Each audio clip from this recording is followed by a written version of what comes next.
Belum lama ini KPK sudah menetapkan 5 tersangka dalam dugaan suap proyek infrastruktur jalan di Sumatera Utara. Salah satunya Kepala Dinas PUPR Sumatera Utara. Lalu bagaimana mengusut tuntas kasus ini? Kami akan diskusikan bersama peneliti Pukat UGM Zainur Rahman dan anggota Komisi 3 DPR RI Nasir Jamil. Assalamualaikum, selamat malam semuanya. Ya, waalaikumsalam warahmatullahi wabarakatuh. Selamat malam. Terima kasih semua sudah hadir dalam diskusi kami kali ini. Bang Nasir, saya ke Anda dulu deh kalau begitu. Ini udah ada OTT lagi, masalah dugaan main-main dalam proyek jalan. Dalam keterangan disebutkan bahwa e-katalog terkesan seperti dimain-mainkan, bahkan coba dijeda dulu 1 minggu biar terkesan tidak mencolok. Ini yang salah pengawasannya di bagian mana sih menurut Anda, Bang Nasir? Ya, menurut saya pertama Kementerian Pendayagunaan Aparatur Negara Reformasi Birokrasi harus segera mengevaluasi program wilayah bebas korupsi dan wilayah bersih melayani. Jadi ada wilayah birokrasi bersih melayani dan ada wilayah bebas korupsi. Selama ini kan itu yang selalu dilakukan oleh katakanlah kementerian dan juga hampir semua instansi negara melakukan program itu, ya. Tapi ternyata masih ada hal-hal seperti yang terjadi di Sumatera Utara itu. Nah, karena itu menurut saya harus segera dievaluasi di mana letak kesalahannya atau ada yang tidak match dan sebagainya. Sehingga kan terkesan oleh masyarakat ada program ini tapi kok ini terus terjadi, ada apa begitu. Sehingga kemudian 2 program ini tidak menghilangkan kebiasaan buruk atau perilaku menyimpang dari aparatur sipil negara. Yang kedua menurut saya memang tentu saja gubernur itu mendelegasikan kewenangannya kepada para dinas dan sebagai kuasa pengguna anggaran, kemudian ada pejabat pembuat komitmen. Inilah yang harus mengevaluasi sebenarnya. Nah, ini kan ada persoalan, ya, dan tentu saja ini kan birokrasi yang tidak transparan, ya, tidak punya akuntabilitas, sehingga kemudian cenderung untuk mempermainkan, ya, katakan tadi e-katalog, sehingga kemudian itu dibuat agar kemudian untuk menggugurkan orang dan memasukkan orang-orangnya dalam itu. Nah, ini kerap terjadi memang dalam birokrasi kita. Nah, karena itu pengawasannya kan sebenarnya ada misalnya inspektur pengawasan di daerah, ya. Tapi kan ini kan dia kalau sudah ada kejadian baru kemudian memeriksa. Sebelum kejadian tidak dilakukan semacam pengawasan yang melekat terkait dengan masalah ini. Jadi benar-benar memberikan kepercayaan kepada dinas yang mengerjakan pekerjaan itu. Ditambah lagi prinsipnya Mas Zainur yang dipahami kan e-katalog itu justru harusnya bisa mencegah munculnya korupsi. Tapi ternyata malah dikondisikan seperti ini. Itu satu. Yang kedua, ada meeting of mind yang sudah dikondisikan antara Pemda dengan satuan kerja proyek Jalan Nasional Sumatera Utara ini dengan pihak swasta. Bakal berhenti di lingkaran pelaku ini saja kah? Atau sebetulnya masih bisa meluas lagi nih penelusuran kasus dan pihak yang bisa dimintai pertanggungjawabannya? Harus diusut tuntas ya. Kenapa? Karena kan sebenarnya ini OTT KPK dilakukan di tengah-tengah. Ya, bahkan ini kan kerjaannya belum dimulai.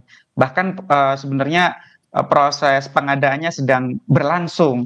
Nah, ini merupakan satu bentuk tindakan yang tidak biasa. Biasanya KPK memang menunggu, Mas Tifal. KPK tunggu dulu sampai semua selesai, baru kemudian dilakukan OTT sehingga semua pihak yang terlibat bisa diketahui. Nah, untuk kali ini KPK beralasan mencegah kerusakan yang jauh lebih besar, maka sudah ketahuan ada permainan di depan, kemudian langsung saja dilakukan OTT. Sehingga kan ketika OTT itu dilakukan, jumlah yang berhasil diamankan sebenarnya masih sangat sedikit begitu ya.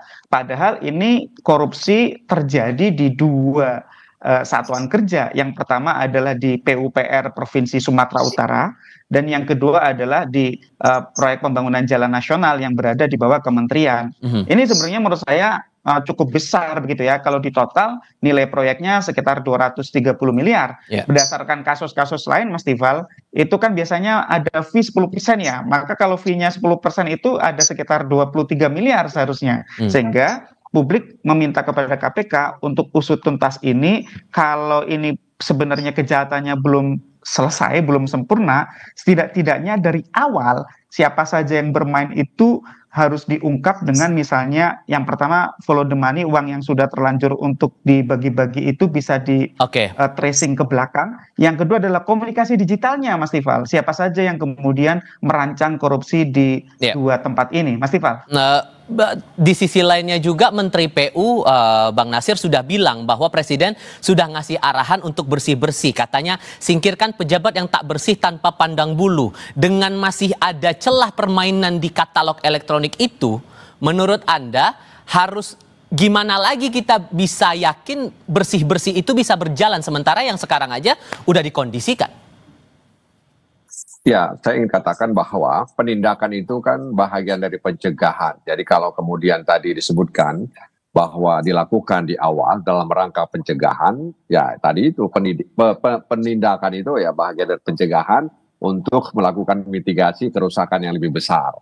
Nah, kaitannya dengan apa yang disampaikan tadi bahwa memang e-katalog itu kan sebenarnya mempersempit ya, memperkecil ya ruang untuk melakukan negosiasi atau transaksi dan lain sebagainya. Nah, tapi ya namanya manusia, dia bisa mensiasati semua kondisi ya. Oleh karena itu memang butuh waktu ya untuk menghadirkan birokrasi yang bersih melayani dan birokrasi yang bebas menjadi wilayah bebas korupsi. Jadi memang tidak mudah ya, karena ini menyangkut dengan perilaku organisasi ya, perilaku aparatur sipil negara itu sendiri, dan minimnya pengawasan yang melekat sehingga kemudian mereka mudah masuk dalam celah-celah yang itu dinilai tidak bisa dilihat atau tidak bisa dimasuki oleh